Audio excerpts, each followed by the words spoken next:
Hola, ¿cómo están ustedes? Muy buenas tardes, buenas noches también para quienes nos ven en horario nocturno. Estamos iniciando una nueva teleentrevista en TVU, canal de la Universidad de Concepción y sus redes sociales. Hoy nos acompaña para conversar Paula Urzúa, abogada e integrante del equipo de estudios de la Corporación Regionalista Cor Biobío. También hace años fue Seremi del Trabajo de nuestra región del Biobío. Señora Paula, ¿cómo le va? Muchas gracias por conversar con nosotros. Hola Francisco, muy bien, mucho gusto de estar acá. Te agradezco la invitación a ti, a TVU, a la Universidad de Concepción. Muy bien, le agradezco nuevamente el estar en nuestro programa. Hoy vamos a hablar de empleo, de trabajo, evidentemente, cómo ha impactado en esto la pandemia, los desafíos que se vienen en esta área tan importante del quehacer diario de todos, de nuestra sociedad, ahora que se está en pleno proceso constituyente, ya con una nueva constitución que va a ser una realidad, pero donde sabemos poco de qué se va a incluir en ese nuevo texto fundamental. La discusión está abierta y de eso y más vamos a hablar en esta jornada. A ver, Corbiobío, señora Paula, ha organizado una serie de webinars, de diálogos donde han intervenido instituciones internacionales. En su momento fue la OCDE, la Organización Internacional del Trabajo también, con destacados exponentes nacionales también que tienen que ver con el tema del empleo, del trabajo. ¿Hacia dónde va el norte con estos conversatorios? Mira, este es un ciclo de webinars, de seminarios web. La palabra webinar es una palabra rara, pero nos estamos acostumbrando a un nuevo lenguaje, ¿cierto? Sí. Que están en el marco de un plan que se llama Plan de Urgencia Pro Regiones, pero que tienen en la mira un encuentro nacional de las regiones, del regionalismo, digamos, de quienes defienden la descentralización, la cumbre de las regiones, que se va a realizar por segunda vez en Concepción en junio del próximo año. ¿Cuál es la idea de esta cumbre de las regiones? Vamos a estar en junio del próximo año en pleno proceso constituyente. Es poder, por una parte, difundir la idea, ¿cierto? Que se hable más, pero por otra parte, y eso es lo más importante, dotar de contenido a una aspiración de una verdadera descentralización que quede consagrada en la Constitución. El tema de la descentralización es un tema de la región desde siempre, de Cor Biobío, desde sus orígenes, cuando la fundó don Claudio Lapostol, a quien aprovecho de rendir homenaje como un precursor de la descentralización en la región. Eh, y si es que no queda plasmada la descentralización de verdad en la estructura del Estado que se consagre en la nueva Constitución, entonces vamos a haber perdido una batalla que va a ser difícil ganar después. Cuando hablamos de descentralización, hablamos en general de dos cosas.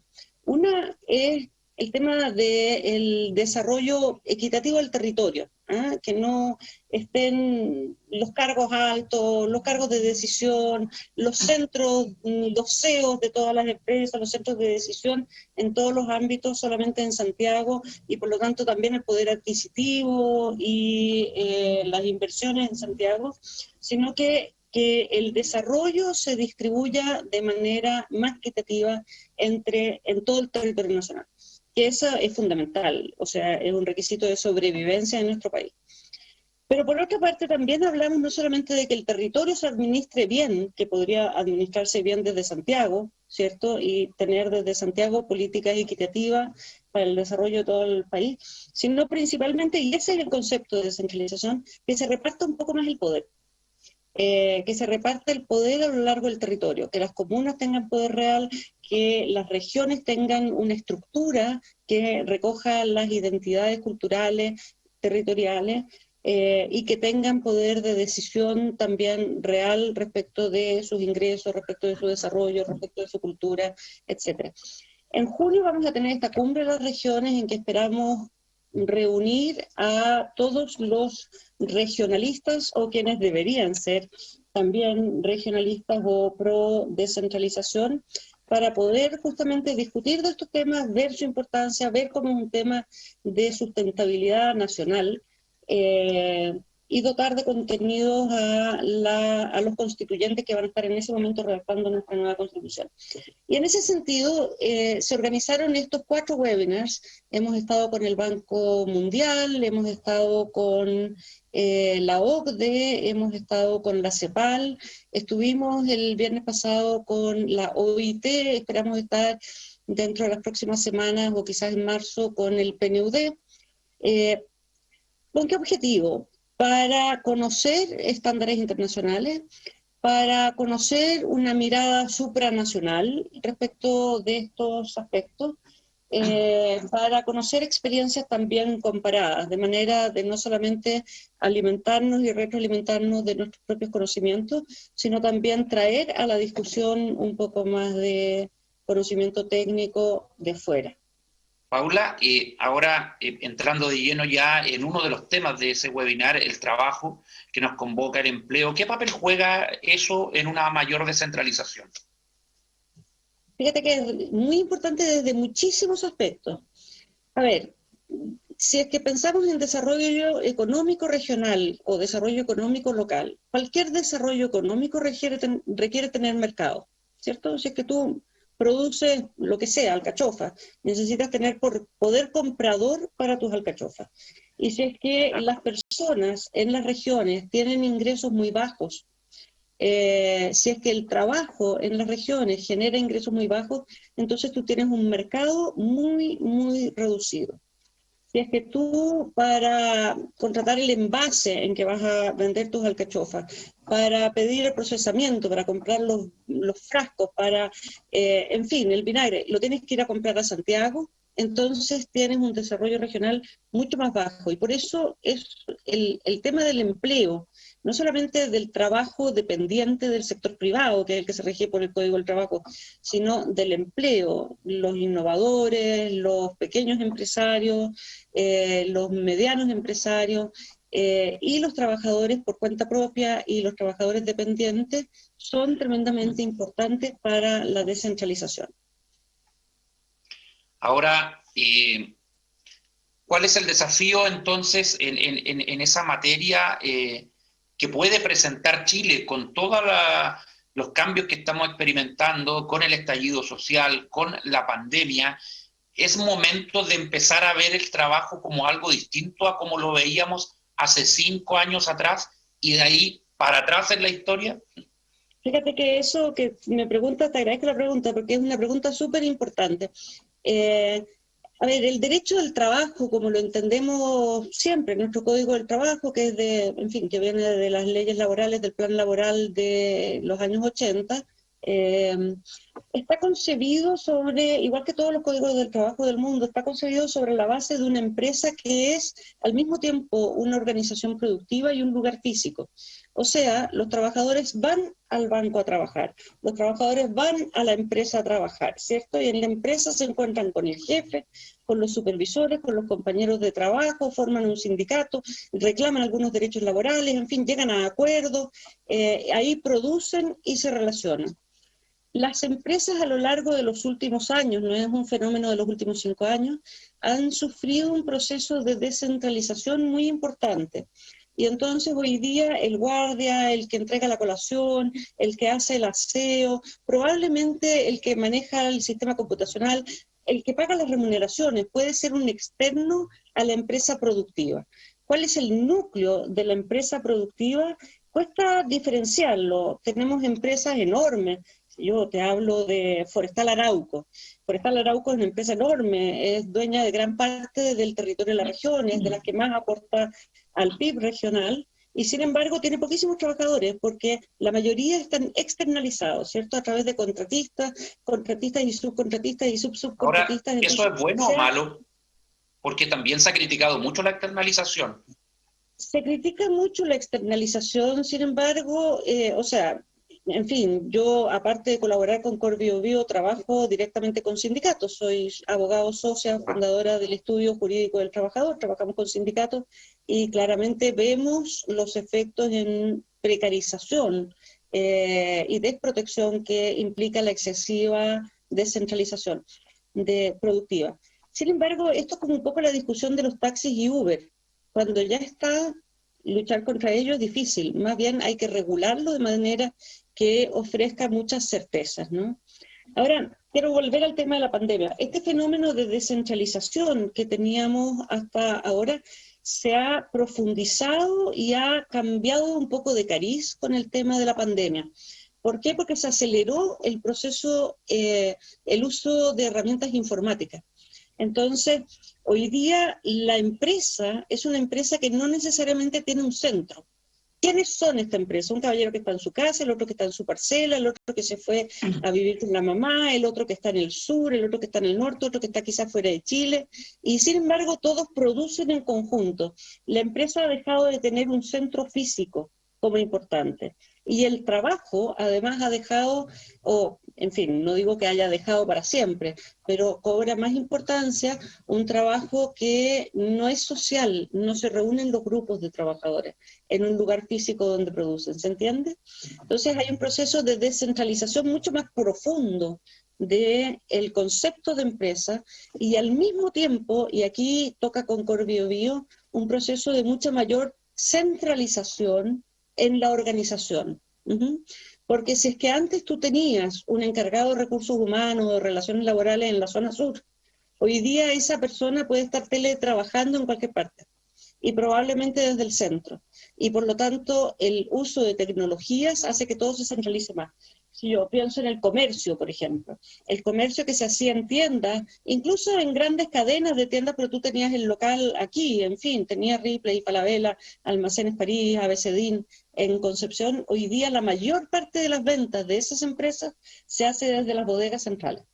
Y es todo un tema solamente de logística. Más que Ahora, de comercio directo al público. cambiar el switch y justamente acelerar este nuevo paradigma, esa logística que usted menciona, seguramente el trabajador no va a poder conseguirlo sin ayuda. Acá tiene que haber una política pública de entender el campo laboral como algo nuevo y modificar el código del trabajo actual, ya para justamente capacitar a esa gran masa de trabajadores que evidentemente no todos se manejan en tecnología y no todos están en las condiciones de poder trabajar en su casa. Bueno, evidentemente que hay un tema de política pública y de principios y de cómo organizamos el derecho al trabajo, ¿no? Quiero, en la reunión que tuvimos el viernes con Humberto Villasmil, que es un experto de la OIT, experto en normas de la OIT, él planteaba, bueno, le hicimos una pregunta, ¿eh? Si es que tú, Humberto Villasmil, no como funcionario de la OIT, sino que como experto con lo que tú sabes, con lo que conoces, le dieras una recomendación a Chile, le pudieras hablar a la oreja al constituyente y decirle, oye, 3 cosas que te gustaría que estuvieran. La primera que él planteó es el diálogo social. Y en esto hay un tema que me gustaría explicar. A ver, tradiciones legislativas en materia laboral hay distintas. En Chile estamos acostumbrados a que esté todo regulado en la ley. Tenemos poquísimos sindicatos, tenemos poquísima negociación colectiva, los sindicatos están solamente en la empresa y la negociación colectiva es menos incluso que la sindicalización.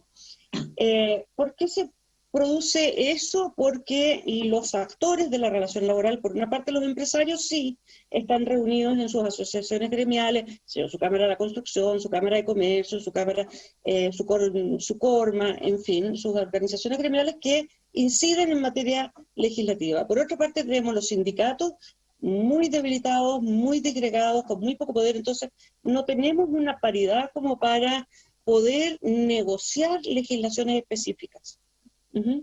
Además, en Chile, hasta ahora, la negociación se produce en la empresa, no se produce por rama.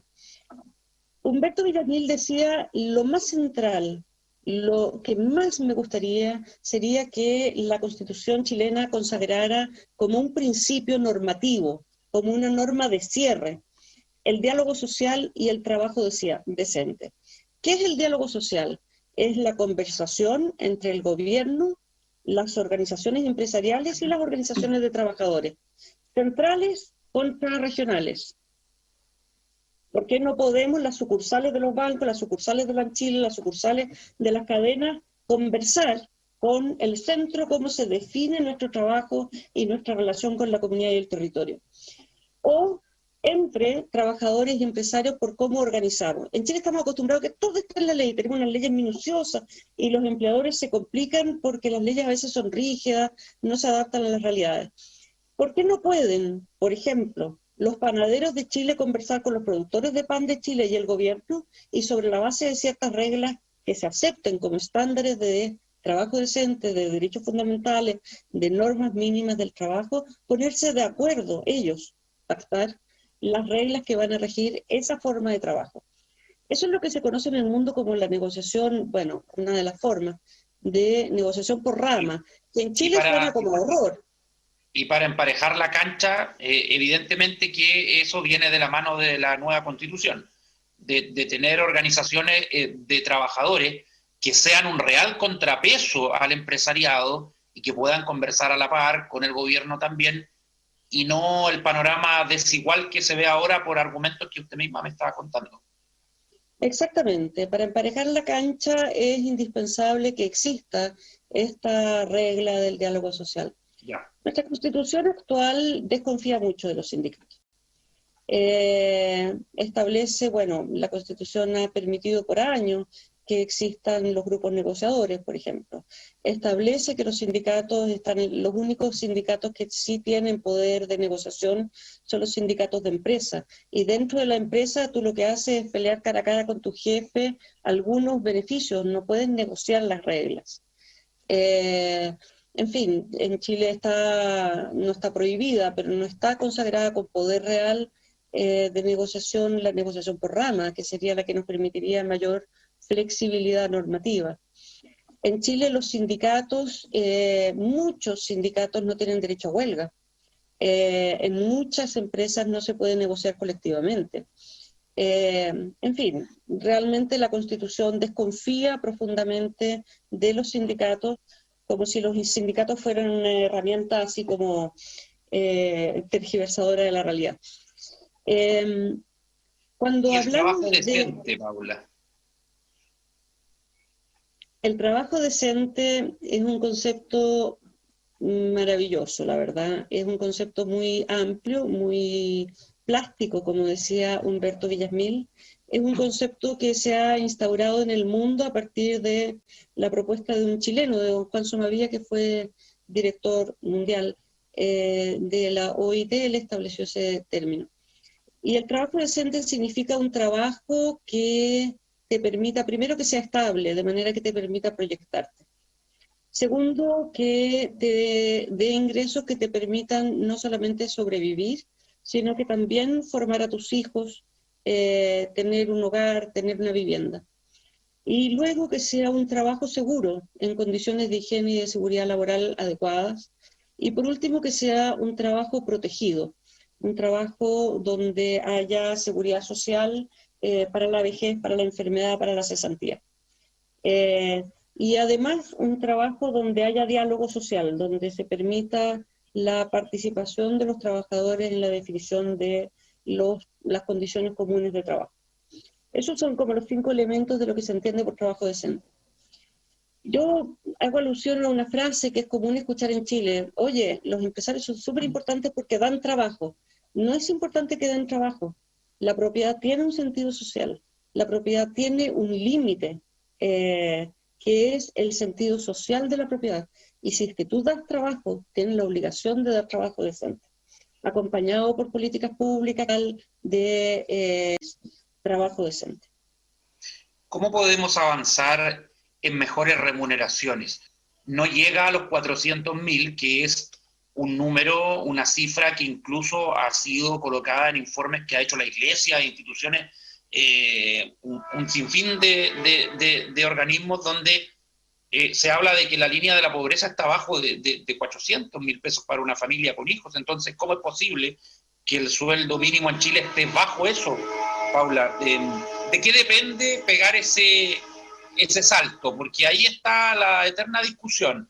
El empresariado se queja de que no hay más recursos, de que la producción del trabajador chileno es baja, y el trabajador dice, bueno, ¿cómo quieren que produzca más si no trabajo en un ambiente acorde? Tú tienes toda la razón. Fíjate que el Programa de Naciones Unidas para el Desarrollo, el PNUD, la Fundación Sol, han hecho trabajos muy importantes demostrando que la mayor parte de los pobres no son gente, de las personas formalmente pobres, ¿no?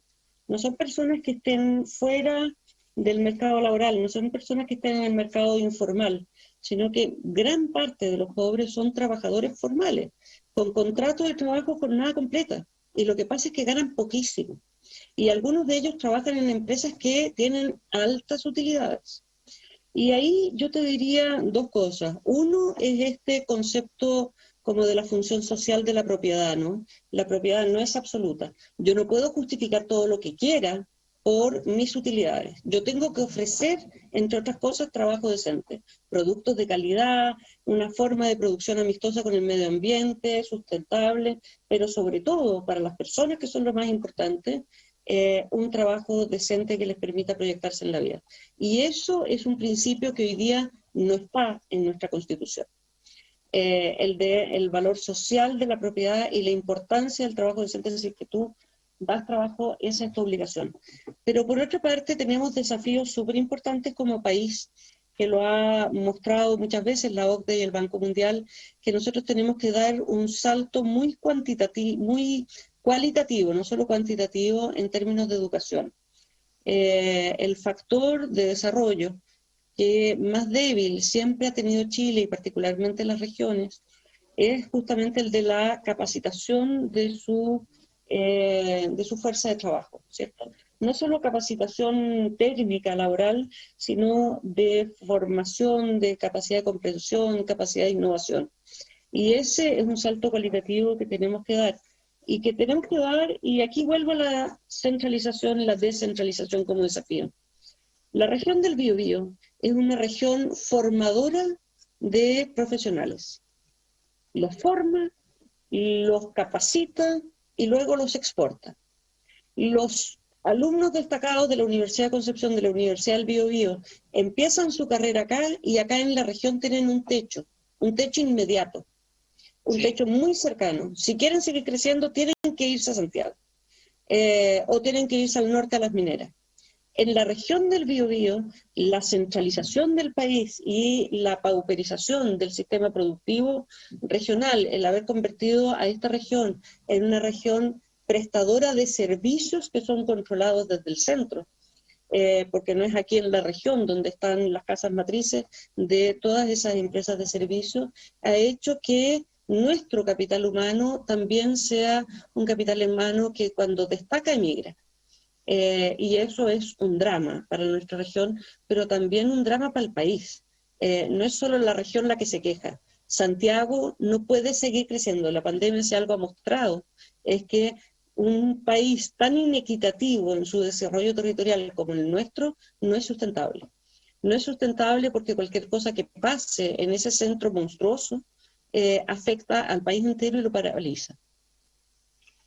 Paula, el teletrabajo fue un concepto que apareció con todo ahora con la pandemia, que quizás adelantó ese cambio que incluso el gobierno había programado en un proyecto para darle más horas de compartir con la familia a las personas y poder trabajar en la casa, pero bueno, ahora mucha gente tuvo que irse para la casa, como nosotros, por ejemplo, que estamos haciendo esta entrevista desde mi hogar, ya... pero hay gente que dice que teletrabajando o trabajando desde el hogar, como quiera llamársele, se siente más cansada y trabaja más de cuando estaba en el lugar físico, en la empresa. ¿Por qué se produce ese fenómeno, Paula? Mira, yo soy abogada, no soy psicóloga, pero lo que he conversado con los trabajadores, con los que estoy todo el tiempo en diálogo, y lo que he percibido por las propias redes sociales que uno tiene, que estamos todos teletrabajando, es que hay un tema con la separación de espacios, ¿no? Cuando tú vas a la pega y trabajas 8 horas, te desconectas y te vas para la casa. A lo mejor te quedas con una preocupación, a lo mejor te llevas un papelito, pero es algo adicional. En cambio, este régimen del teletrabajo se convirtió todo en la misma cosa. Tú desde la mañana hasta la noche estás entre que tratando de controlar la casa y tratando de controlar el trabajo al mismo tiempo, y eso es angustiante. Por otra parte, bueno, eso por una parte. Hay dentro de eso un factor específico, que es el del control de las horas de trabajo. Quienes trabajan conectados, lo que se llama propiamente teletrabajo, ¿cierto? Que yo abro una plataforma y estoy trabajando en la plataforma, en algún momento apago la plataforma y me desconecto. En cambio, tú, por ejemplo, yo, en fin, las personas que trabajamos con un trabajo que no está directamente conectado, estamos todo el tiempo organizando nuestro tiempo para poder, todo el tiempo pensando en ese trabajo, que no nos desconectamos nunca. Y aunque la ley de teletrabajo dice los trabajadores tienen derecho a desconexión efectiva durante 12 horas continuas, ¿cómo te desconectas efectivamente durante 12 horas continuas cuando estás todo el tiempo en el mismo espacio? Y todo el tiempo además compartiendo eso con las tareas del hogar. Ese es un factor. El otro factor es el de la menor relación social, ¿no? La distancia física con los compañeros de trabajo, que genera también una cultura de trabajo completamente distinta. Y el tercer factor, que yo creo que ha sido súper, súper pesado, particularmente para las mujeres, por un tema cultural chileno, es el de las tareas del hogar y el trabajo. Cuando los hijos estaban en el colegio, en el jardín infantil, o se iban donde tu mamá, en las tardes cuando tú estabas trabajando, o en un programa de extensión, o se quedaban con alguien en la casa, tú estabas solamente trabajando y después estabas solo con los niños. Hoy día estás todo el tiempo tratando de hacer equilibrio. Y además no tenemos jardines infantiles ni salas cunas, entonces, ni colegios, y entonces los hijos están en la casa. Y eso es un estrés para la economía familiar, por una parte, pero también es un estrés tremendo para los hijos, para la convivencia familiar.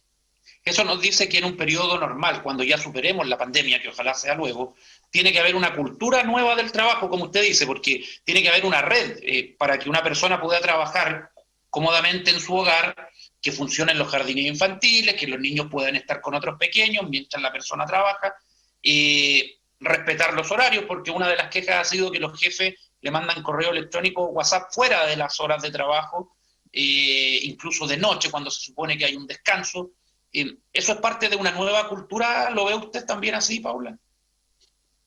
O sea, yo creo que el teletrabajo y el trabajo a distancia requiere una cultura distinta, pero yo espero que una vez superada la pandemia, la mayor parte de los trabajos, incluso los trabajos intelectuales, vuelvan a ser presenciales, porque se produce una dinámica distinta en el contacto, en el pensar juntos, incluso echar la talla juntos.